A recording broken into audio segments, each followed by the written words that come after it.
za basoda huko. Hakuna na komanda mali. Wote wanajificha hapa. Unasikia adui iko hapa karibu.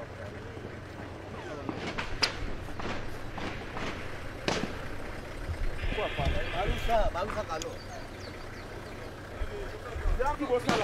Bolingo kende wapi? Bolingo kende wapi? Bosonga sima. Mimi mtaogopesha mabega mbele. Wapi tukaje wapi? Kisha watoda. Kile mwanangu. Wataogopesha basoda. Wewe songa sima, unatoya wapi? Songa pale kubwa. Baba, songa boy.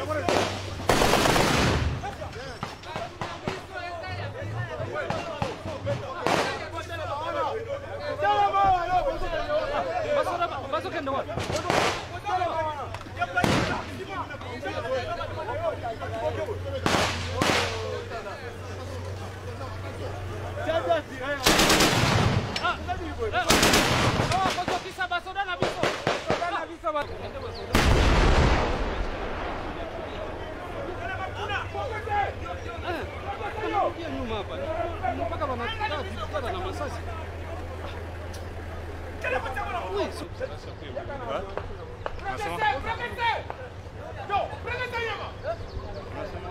Komanda iko wapi? Hakuonekana.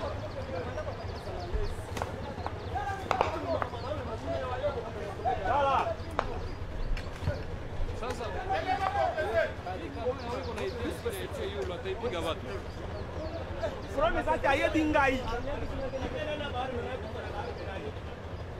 voilà, gouverner c'est prévoir, dit-on, mesdames et messieurs. Bienvenue à votre émission Polélé.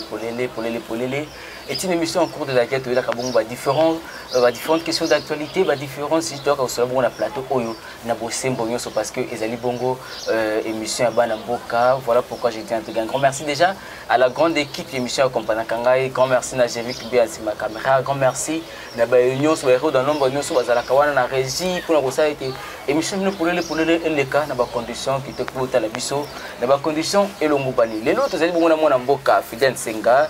Et tu es bongo cadre il y a FBC parti à mon amboka nenkulu kasililo oyo tu peux battre azali wapi azali ko sala nini tu ko sombo na kati émission oyo tu ko également moula oite ko beta bongo awana Kinshasa parce que émission au Kolanda biso vendredi kasi émission to tourner yango mokolo ya mercredi moula oyo beta ki mokolo ya mardi na butu ya mardi kini ko koma tongo ya mercredi nini le kaki bongo na Kinshasa plus de 200 perte en vie humaine salemi banda ko tolobate banzela ko katana et loko nini bulamata dia solution nazi pour que pour pallier na makambona to ko bona kati émission oyo to ko également discours tata mo konze ko kuna na devant des chambres réunies en congrès dans l'Assemblée nationale tata mo konze mboka touchaki ba point to ko mekape ko ça décryptage na mona mboka Fidel Senga to ko lobe bongo calendrier électoral enfin et bimaki et ba kongoma ba monaki mboka si élection kozala na komona ba signo tozali komona to ko ba na kati émission to ko susa bongo la situation sécuritaire ya mboka biso parce que au delà et ba catastrophe naturelle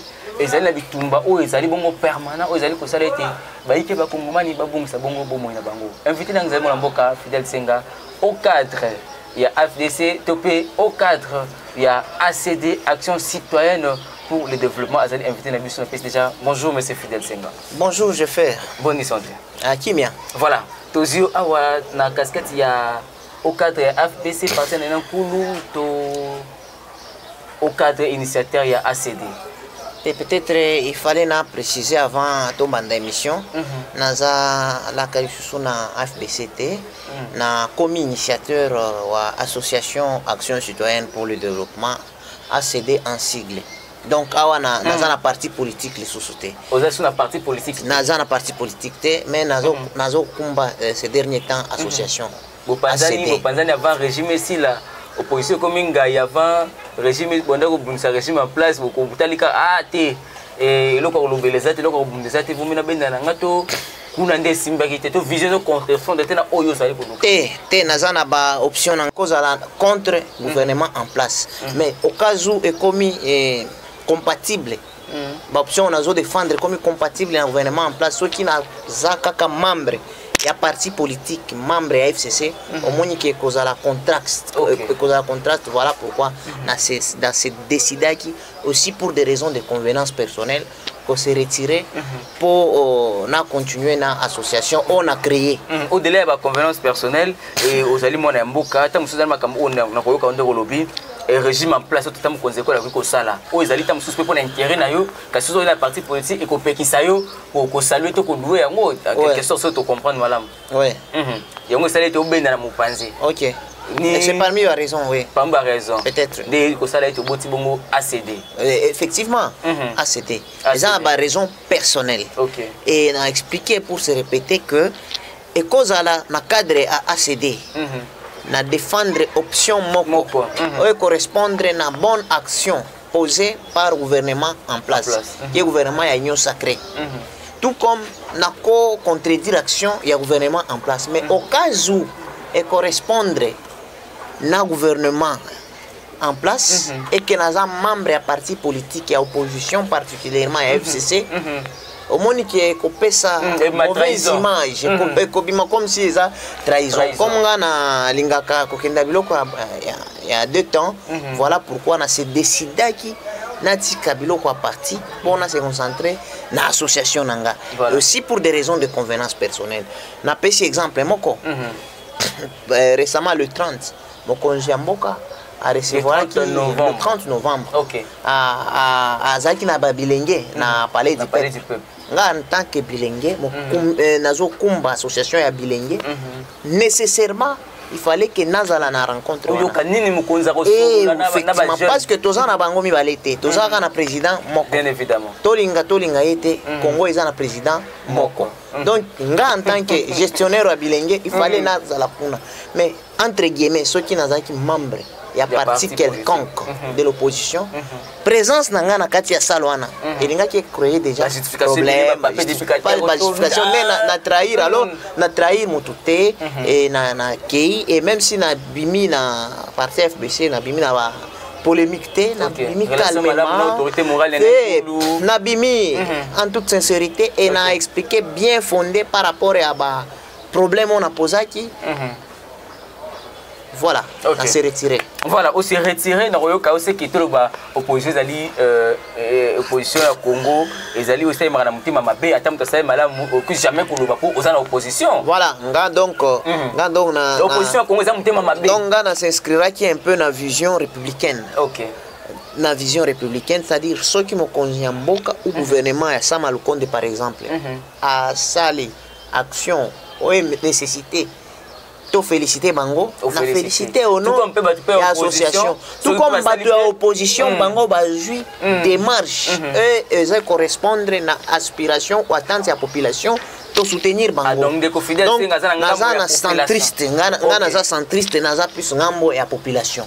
Naza na opposition té, naza na majorité té. Mais parce que naza na ma ambition nanga, mon collègue on a se décidé nga peut-être nga en tant que fidèle na kokota parti moko ce qui est kosenga to kota tina association to affilié association na structure politique et cause la mais lelo te na lobi boete maman nene est-ce que yambaka sous na confiance pour aller na zalaki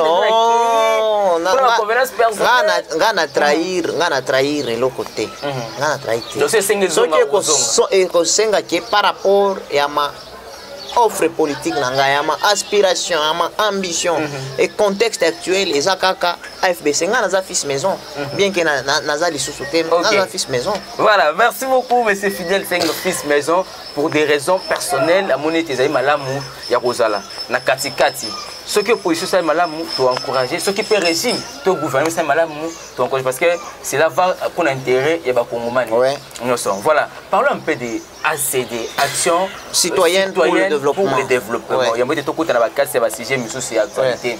Aujourd'hui, vous allez centriste, vous allez pas soutenir. Vous allez récemment avoir un appel face à Bilenge et vous allez baser sur ACD. Comme vous l'avez déjà, action citoyenne pour le développement. Tous na 8 grands objectifs. Mais na cité en côté na résumer juste na quelques objectifs principaux. Premier objectif nabiso, il faut tout renouveler classe politique. Toujours poursuivre le renouvellement de la classe politique. Toujours promouvoir l'entrepreneuriat à Bilenge. Parce que les lots na kati ya mbonga biso, Bilenge ba monaka que pour bien vivre, il faut qu'à cause à la cima ba politicien, il faut qu'à cause à la membre militant au parti politique mon côté.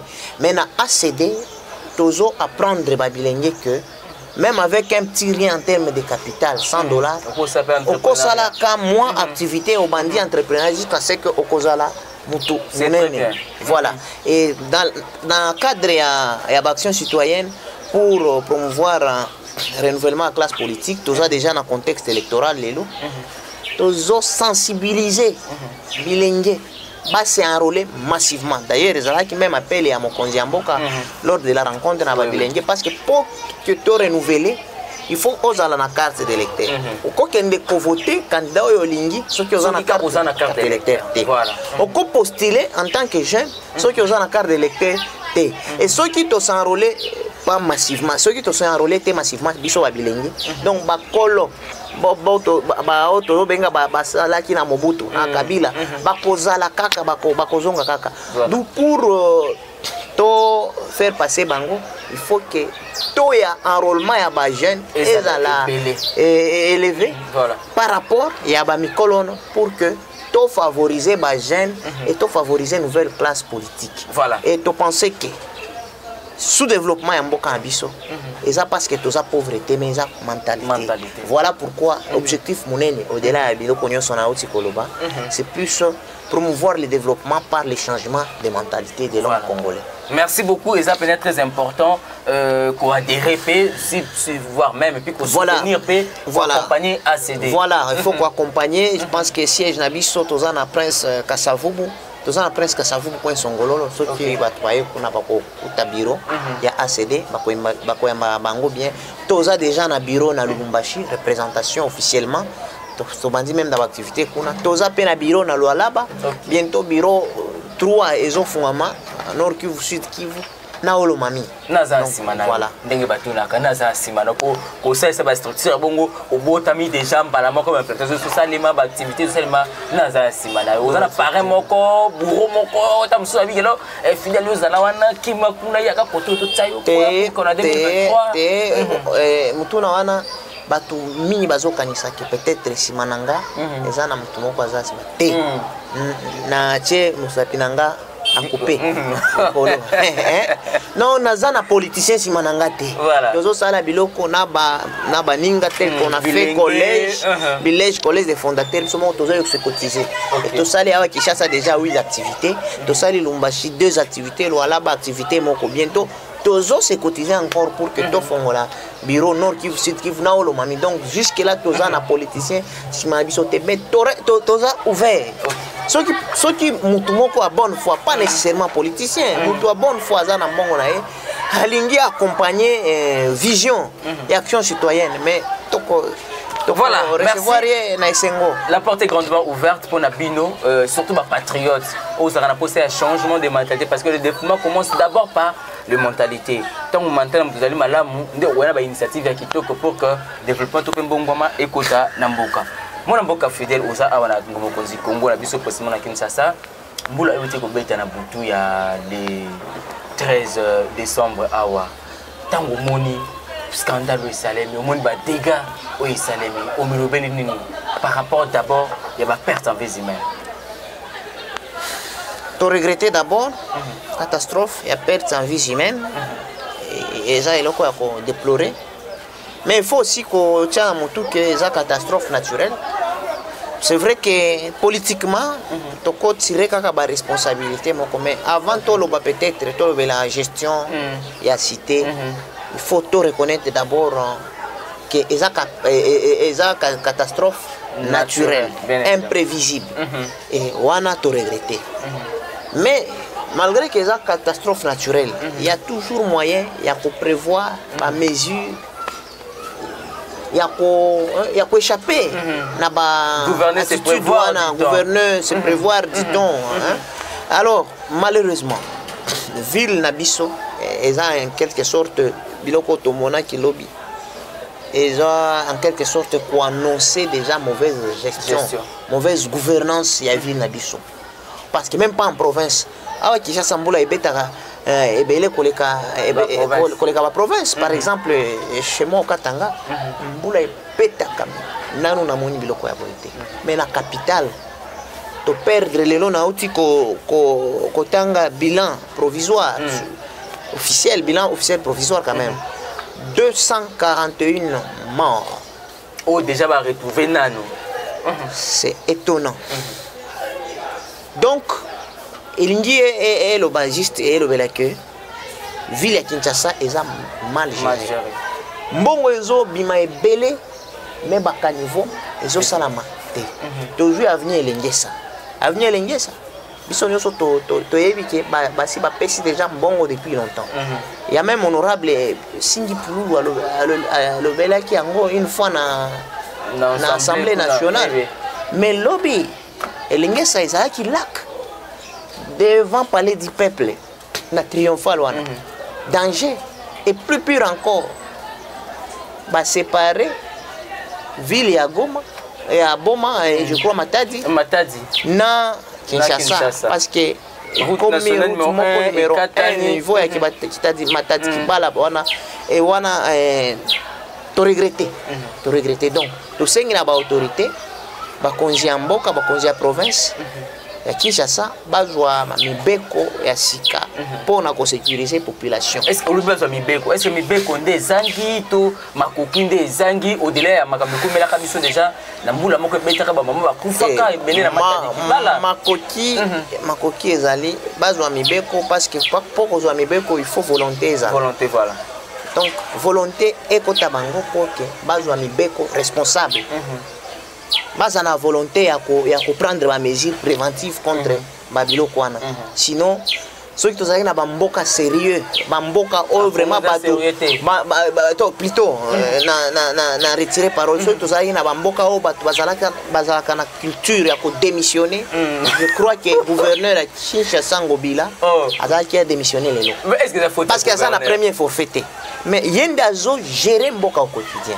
Ils ont géré beaucoup au quotidien, ville à Kinshasa plutôt au quotidien. Aujourd'hui, il y a un scandale dans le lobby. Donc, il y a une place à démolir par exemple le marché. Oui, oui. On s'imaginer. Donc, il y a un fleuve. Donc, il y a un lac, un triomphal. Donc, il y a un espace où on démolir le marché. Donc, il y a un fleuve. Or, il y a un grand risque. Tu as mis déjà combien après qu'on détruit le marché? Est-ce que ça a mis déjà? Voilà. Nazolo Bakefa a démissionné. Soki tozalaki na mboka o batu bazala culture ya ko démissionner. Et là moi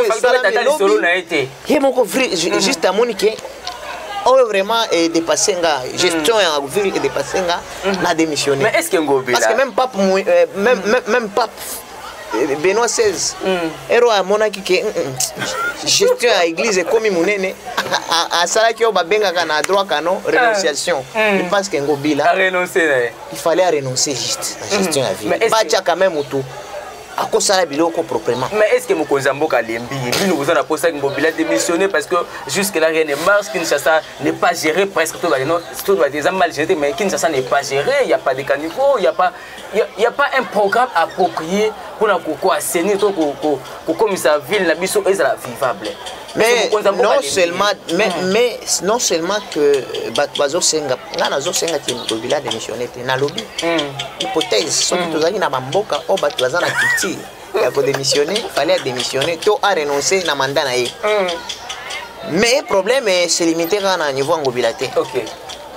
Il y a aussi responsabilité au niveau du gouvernement central. Kinshasa est une ville cosmopolite, capitale, donc miroir et la République. Capitale des institutions politiques. Dans un ministère national, il y a infrastructure. Au-delà, il y a des secteurs Ngobila.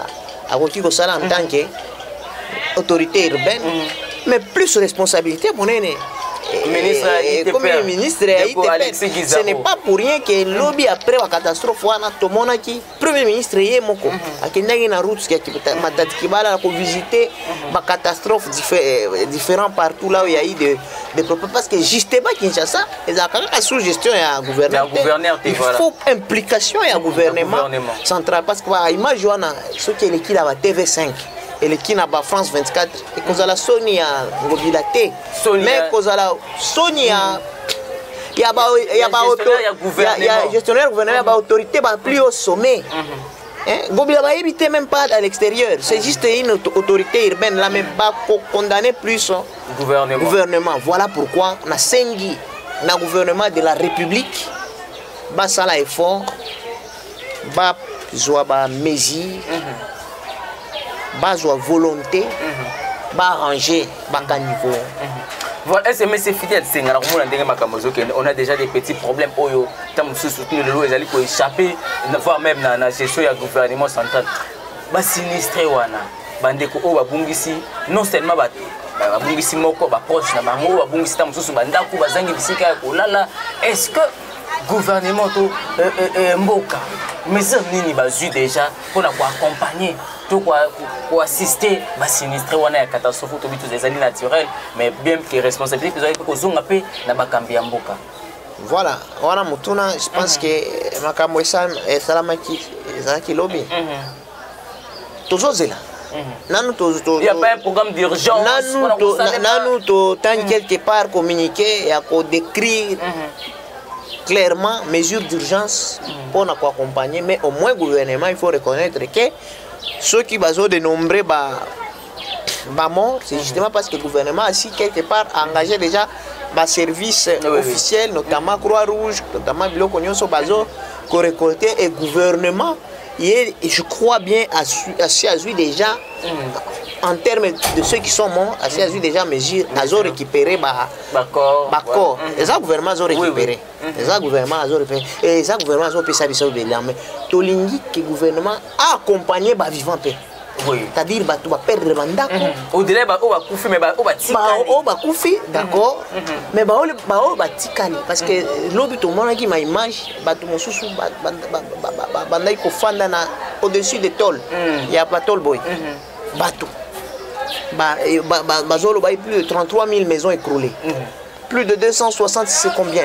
Alors, toutes ces histoires-là, nous aimerions que le gouvernement a joué mesures d'urgence, mais comment vraiment de manière urgente pour accompagner les compatriotes sans-abri. Mais je pense que, et parmi les mesures au gouvernement, il faut avoir, à mon sens, il faut que le gouvernement, par exemple, a le Kabaloko, pour avoir ma famille au Batikali à la Belle Étoile, à garantir bango et loko ya kolia parce que yaza ba misusu ndako ekwei et na nyonso na farine na mwambongo et que na nyonso. Alors toutes ces choses là, je pense que il faut pas gouvernement traîner derrière, il faut à Salango déjà partir et aller là.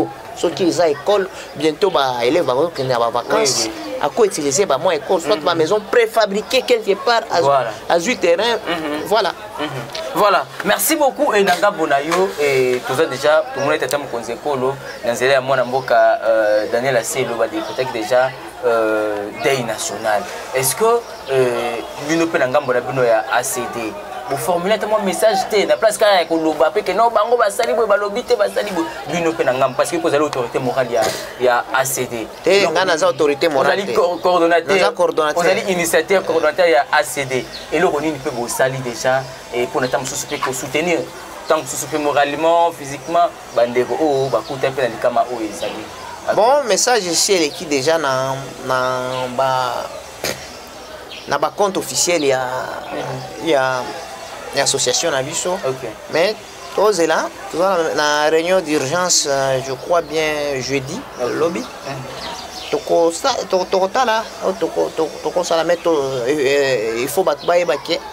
céder, toujours partager peine, la douleur et les cas qui lobby. Voilà.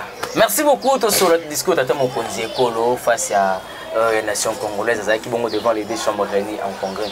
Moi, je suis Fidèle Senga. Lecture nous qui par rapport au message de Tata Mokonze Kolo.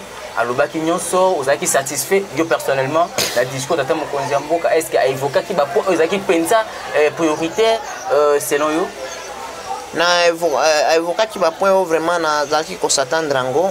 Point moko. Les point koloba que parmi les objectifs de promouvoir renouvellement il y a classe politique. Or na ba démocratie renouvellement et ça la makaka na élection. Or mokonzi na discours na ye alobi que soki to lingi to batela jeune démocratie na biso il faudrait que processus électoral e banda to respecter un cycle électoral. Et voilà pourquoi ba élection est irréversible na confirmer que ba élection est kozala na 2023.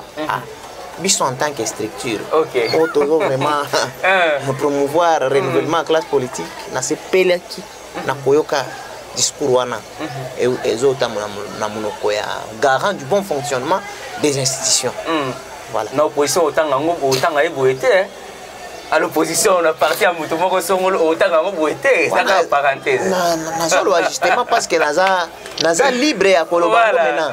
Comme na koloba Kabila épée que azala qui na ba action naïe clairement et ils ont accompagné jusqu'à l'élo qu'on ne peut pas retirer biloko Kabila à Salaki que Fati n'a pas encore fait mais ils ont aussi na biloko mosusu Fati l'élo à Sali ba initiative bazana volontaire au sala oh azana volonté oh azo sala oh vraiment Kabila bandai ko sala difficilement notamment par exemple rencontrer chef de l'État Kabila ko sala mais ba politicien bako tchaka ba bana na bango. Donc voilà, ce sont des initiatives initiatives ya boye Kabila tika ki Transco le lo fati aye abakisi Trans Academia. Donc il y a toujours complémentarité mais on a kolinga on a linga kate il faut balobaka que balobaka Kabila zamabe tout comme Félix Azamabé. Non, ça c'est pas un discours d'un intellectuel. Kabila Azan a un point positif naïe, n'a pas point négatif naïe. Félix Tshisekedi Azan a un point positif naïe, Azan a un point négatif naïe. Naïe bi que discours na oloba, c'est difficile et bimana monoko politicien. O azo accroché na kamoko, mais ngana Azan libre d'esprit, Nazan centriste, na oloba o eza sûr. Et d'ailleurs, c'est au nom de ces il y a liberté wana.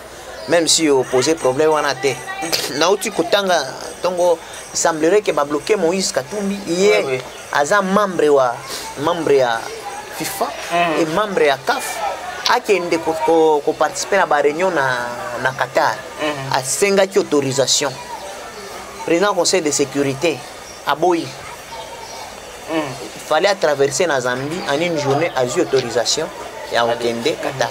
Quand même, ils ont régressé niveau état de droit prôné par mon conjoint Moka. Et ça, mon cobazo entouré chef de l'État, ça là vraiment parce que je ne dis pas que je ne crois pas que ça chef de l'État a payé autorisation pour bloquer Katumbi. Et ça bateau bazo conseiller ça mon conjoint Moka. Donc vous voyez, et ça, nous en tant qu'action citoyenne, en tout cas. Voilà, merci beaucoup, mais aux autres reconnaître que la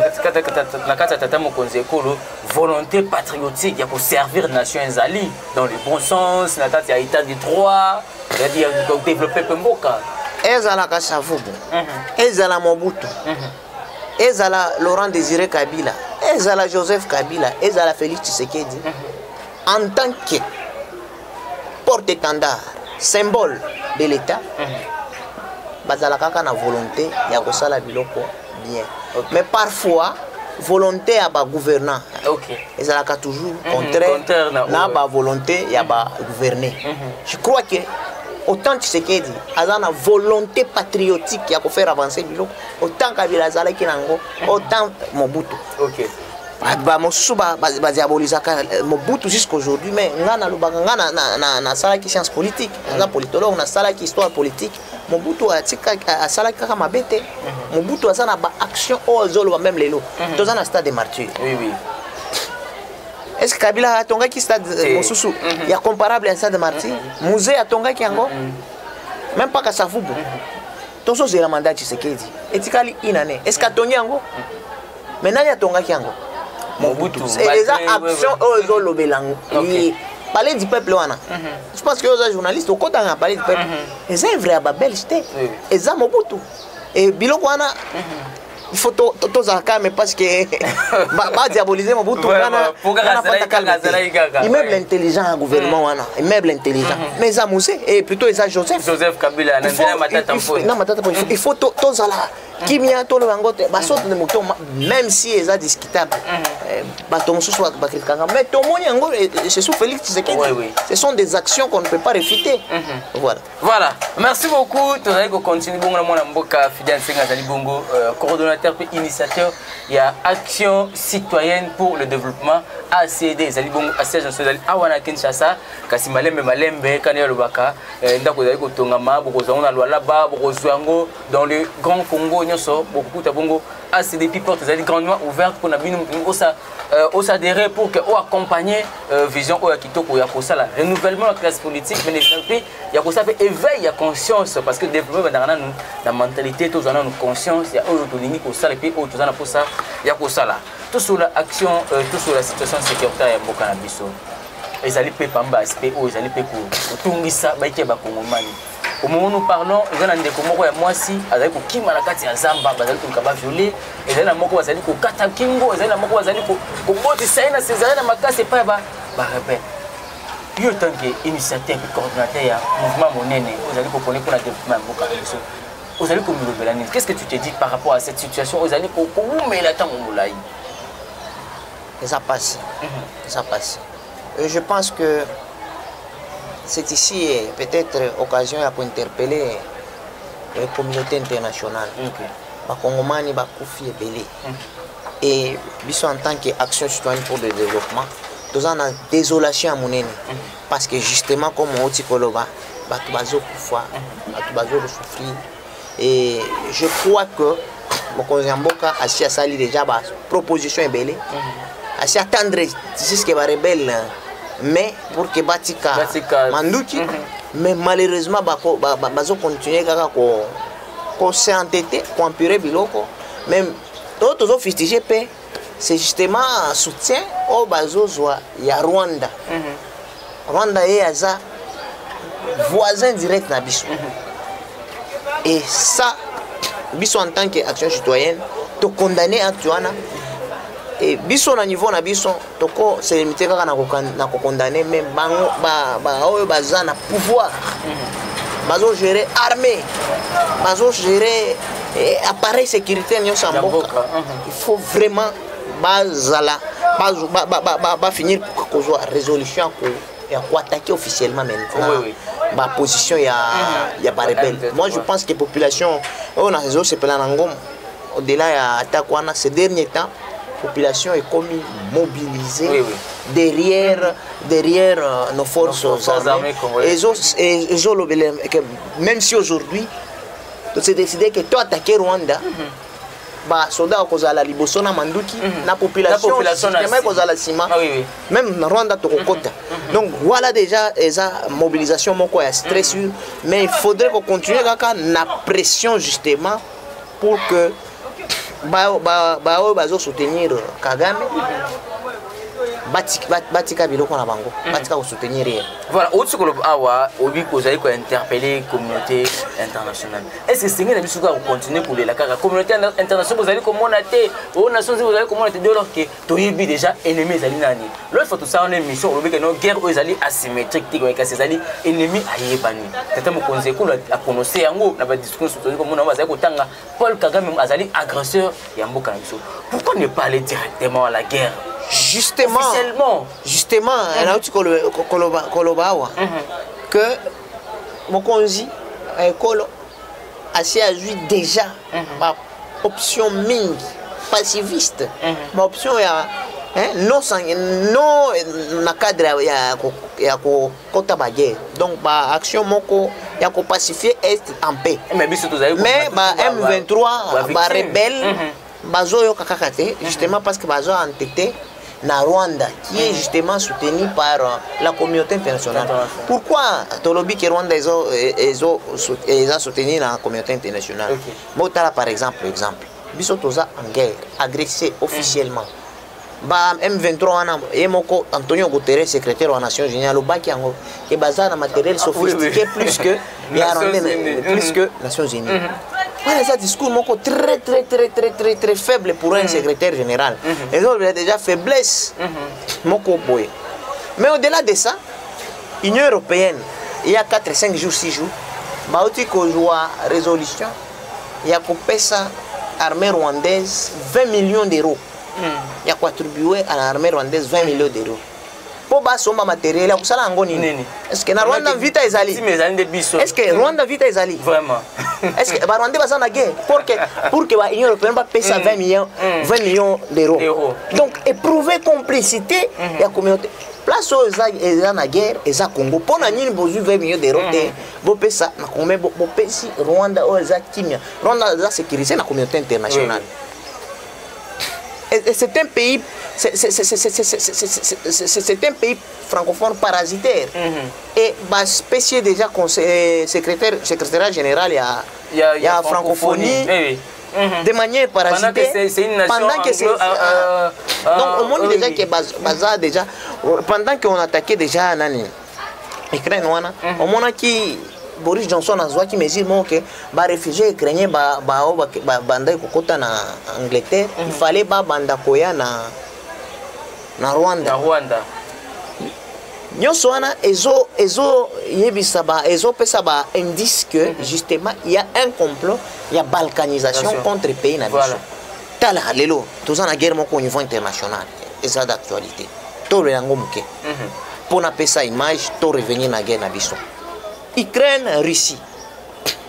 Lelo communauté internationale nyonso, c'est-à-dire ba américains na occidentaux baza mobilisés, bazo pesa matériel nyonso des drones, des matériels sophistiqués dans l'Ukraine pour à défendre la Russie. Et Mbongo, ils ont payé les Américains, ils ont payé 1 million. Ils ont estimé en termes de milliards.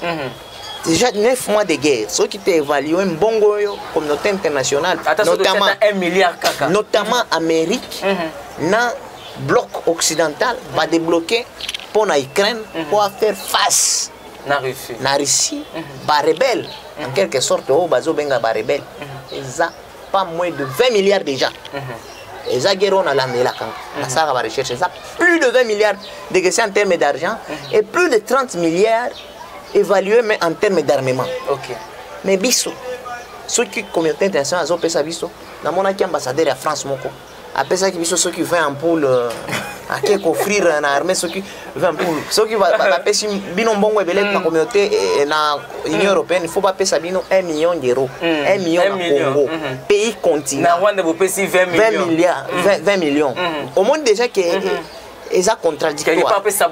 Voilà pourquoi dans le mal que mon consument maintenant bazan a pouvoir. Il faut maintenant bazoa officiellement mesure. Il y a quoi attaquer Rwanda va profiter d'un bon moment. Bon moment ils ont nini. Population est sous alerte, mobilisée. Awa ceux qui seulement babandi goma kuna pas attaquer maintenant entrons au Rwanda. Na ebisino ke to kozala na 10 000 militaires liboso. 20 millions de Congolais derrière Tozo Kota dans Rwanda et toi annexé na Rwanda déjà. On peut dire que le chef d'État n'a pas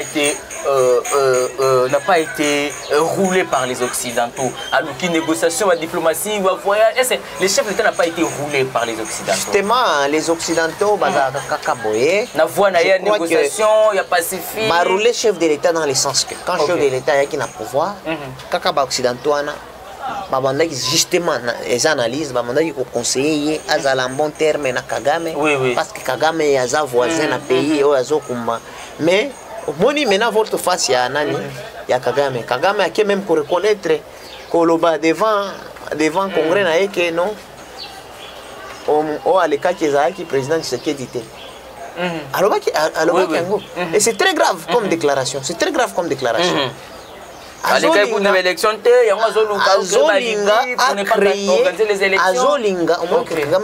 maintenant au-delà de la guerre Azolinga a joué une opinion au niveau interne pour alimenter la tension. Or, dans le moment où les Congolais sur la question de l'Est, les Congolais unis. Donc, moi je pense que face à la guerre, il faut tous la mobiliser, aux la majorité, aux la opposition.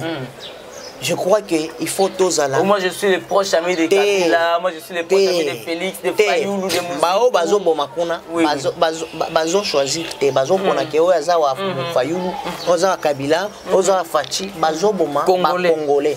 Et nous n'avons en commun que Congo. Ozala mutu wa Fayoulou, wa Kabila, wa Tshisekedi, wa Bemba, mais toza en commun kaka ekolo.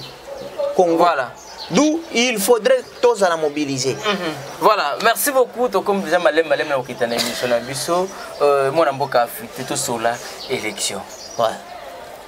Situation de sécurité européenne ça passe côté au budget et eux ils ont komata côté élection. Tata mo konzeka loba ki amona discours na ye na face à na Congrès kuna bi élection. Il faut battre le cycle Yamboka Miso. D'ailleurs, c'est là aussi ils avaient que s'appelle les moyens de démocratie Yamboka Miso. Mais est-ce que Nangonga Otozali na Ngoninga comme vous allez des situations sécuritaires allez peigner est-ce que c'est prioritaire tout mettre par comme élection. Et ça prioritaire tout va élection en 2023 pour on a évité pour est-ce que c'est prioritaire. Est-ce que élection au Salman à condition c'est qu'on s'est réuni pour le voisin est-ce que il faut pas voter. Est-ce que il est prioritaire de parler élection ce temps ici.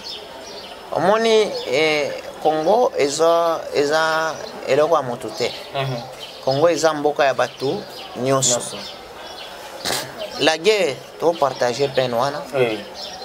Mais cause à la élément empêchement et organisation et élection pour la paix sociale. OK. Parce que façon ya ko tala bitu ya biso ba civil. C'est-à-dire bazana politique te. Na ba politicien ils sont différents. C'est vrai que ma condition peut-être ils ont permettre de socialement mais politiquement ma condition est réunie. Guerre et quoi empêcher élection organisation élection attaque quoi organiser organisation élection comment mais parce que tout ça déjà dans jurisprudence. OK. En 2018 je pense que tout ça là qui élection na Yumbi basala qui élection te baï ko sala élection après et ça là qui 2 à 3 villes oui donc ce qui dit que élection est irréversible mais il faut faire perdre crédibilité élection te surtout que c'est dans même procédure wana il y a comme tata mo konzalo ba il faut tout consolider jeune démocratie na biso et ça discours te Ils discours. Ils discours. Ils ont discours. Ceux qui ont discours, a cédé. Ils ont se confier plus dans le discours. Effectivement, a cédé biso tozolinga que élection et ça la en 2023. Parce que qui va faire l'élection, il y a des conséquences logiques et ça nini. Et ça dialogue.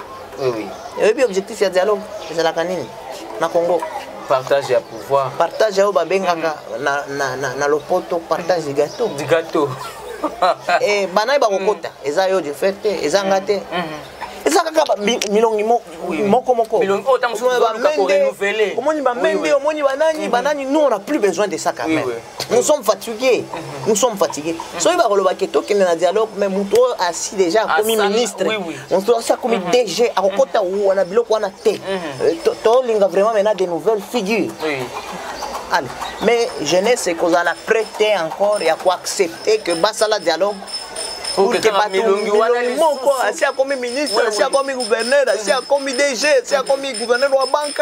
Allez, bon moi encore ministre. Mais ça va péter pour la expérience au fidèle. Papa, maintenant ceux qui tikali na logique wana ke bango de bazana expérience. Ba misusu ba biso tozana expérience. Tokozwa ka expérience mokolo nini. Voilà. L'expérience n'est pas innée, l'expérience s'acquiert.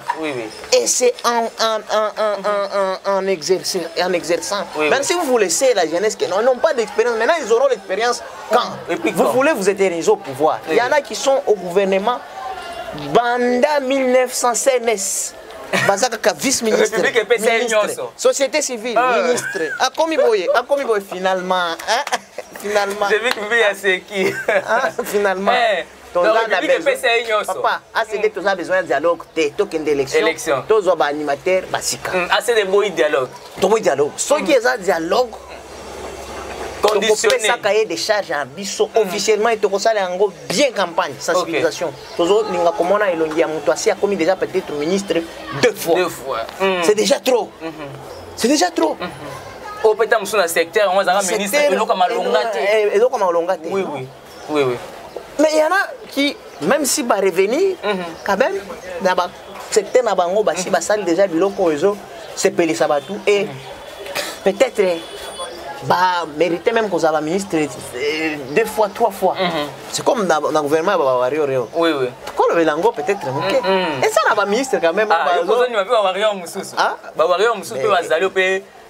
quand même c'est bon donc quand le baké ba wario nyoso maza vraiment au bas de l'échelle non tous un ministre en fonction publique Jean-Pierre Liaou oui chef de l'état na ba adresse na nyoso presque ces derniers temps. Mais bien impressionniste, Jean-Pierre Liaou. Azo impressionné nani. Azo ça va bloquer pour impressionner. Eza pas jaloux peut-être naé. Chef de l'État na rencontre d'Abisso à Bilengi. Le ministère, comment nous allons aider la jeunesse à intégrer l'administration publique. Justement par la mise à la retraite et loko a salango dernière mise à la retraite ça mis en il y a très longtemps c'est en 2003 et en 2009 plutôt et combien kenda qui na retraite pas moins de 500 et pas plus de 500 mais oyo ezo salem grâce à Liaou 22 000 personnes engagées qui na mécanisé qui na 2021 c'est parmi ba warrior au bazo pour se distinguer na cause warrior mususu peut-être n'a vu quelqu'un comme Didier Boudimbo. Ok. Na hydrocarbure. Hydrocarbure, c'est un problème congolais. Oui. C'est un problème mondial, voire même mondial, dans le système international. La guerre avec l'Ukraine, ils ont impacté surtout sur un pays en voie de développement officiellement. Mais malgré ça, quand même, ils s'efforcent. Et voilà, à outil même qu'on lance un bloc pétrolier, c'est sous son nez. Bien que sous l'égide du Premier ministre, mais sous son initiative. Sous l'initiative, c'est le ministre qui propose. C'est parmi aussi les warriors qui se distinguent. Je pense que Baza est belé. Baza minoritaire. Baza minoritaire. Il est mon Premier ministre. Jeune Premier ministre. Jean-Michel Samaloukonde. Un warrior qui se bat nuit et jour. Il essaie de donner des sommiers. Il essaie de donner des sommiers. Ok. Voilà. Donc voilà, c'est ça qui existe. Exact. Et pour Tamsou ACD, affinité mon donc parce qu'il faut analyser. Donc pour aussi ça donc ACD aux autres teneurs que peu importe les coups, il faut l'élection là pour tout éradiquer, surtout changer. Justement. D'ailleurs, ils ont même opinion CDT, ils ont même option. Il y a chef de l'État parce que moi les 10, les options irréversibles. Voilà, merci beaucoup. Comme il a souka émission Nabiso, vous êtes partout pour la Rolanda Biso. Grand merci. En équipe technique d'Anga, tu as Bongo Monamboka, Fidèle Senga Zali Bongo, coordonnateur et puis initiateur. Il y a Action citoyenne pour le développement Azali Kobenga, Bilengue et pourquoi papa Yom Ozali Bongo pour soutenir Bilengue. Il est là au Kobenga. A repris sa contact nae, siège national ba bureau, ils ont déjà avant la Kinshasa, au Bengi, au côté sa contact na Bango et aux habitants pour accompagner Bilengue pour changer effectivement. Alors bien expérience bazwa kango nanda koute. Expérience ça s'acquiert tant aux alliés déjà na kati ya musala batata wana basali banda république wana ba flamati lelo expérience on va bota magi na ngote ba commune ya ngope so peut pesi bilenge pe chance et elenge pe akokuma pe na expérience pe akoza pe mokano ya kokamba mboka na biso to comme na suka mona mboka Fidèle Senga na ba nyonso balandi ta fait émission biso pour les message na yo ezali na ba nyonso o balandi biso non il va juste que ACD a partagé peine et douleur à ma compatriote à Goma et aussi ACD a présenté ma sincère condoléance à ma famille Nyonso ba perdre ma frère Nabango na plus de Livienne et ça m'a Kinshasa le mardi voilà. Merci beaucoup. Rappelez sous ce siège, il y a ACD à ACD, Tozana, Maskasavubu, croisement Songololo, dès que vous comment justement, et pancarte ça place wana, et ceux qui bolingi vous allez en contact Nabiso, on doit contact yango 099 362 66 77. Voilà. Merci beaucoup. Ezaki bongo na mboka Fidèle Senga, coordonnateur puis initiateur il y a ACD. Ezali bongo lisanga bazali pour lutter pour que le développement ezali bongo effectif na mboka na biso. Grand merci à la grande équipe qui a cette émission. Grand merci na Jérémy qui met ma caméra. Grand merci na ba héros dans l'ombre nous sur la cette émission où comme na ba conditions qui to ezaki bongo bino de coach faire mi côté journaliste ya mboka Congo. To linga Congo ko lika ba autorité morale parce que autorité morale a kufaka. Congo et otikalaka toujours Dintunga mabele yango ezali patrimoine naturel oyo. Nous allons faire cette émission. D'ici là, portez-vous très bien. Quand on vous dit merci et bye bye. Bye. Désormais, retrouvez les journalistes patriotes Joffer Mikwete Awa na Canal Info News Télévision. Canal Info News Télévision, chaîne Yamaye, le OMP sur information en temps réel. Bon s'abonner à Canal Info News Télévision. Information sportive.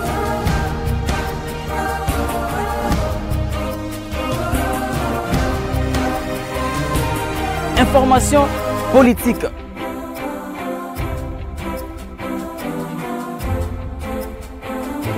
Information culturelle, information religieuse. Kaka Awa na Canal Info News Télévision. Bon s'abonner pour vous rater information toute actualité. Attends mon côté avec les vôtres. Je ferme mes côtés, les journalistes du peuple. Je ferme mes côtés, les journalistes patriotes.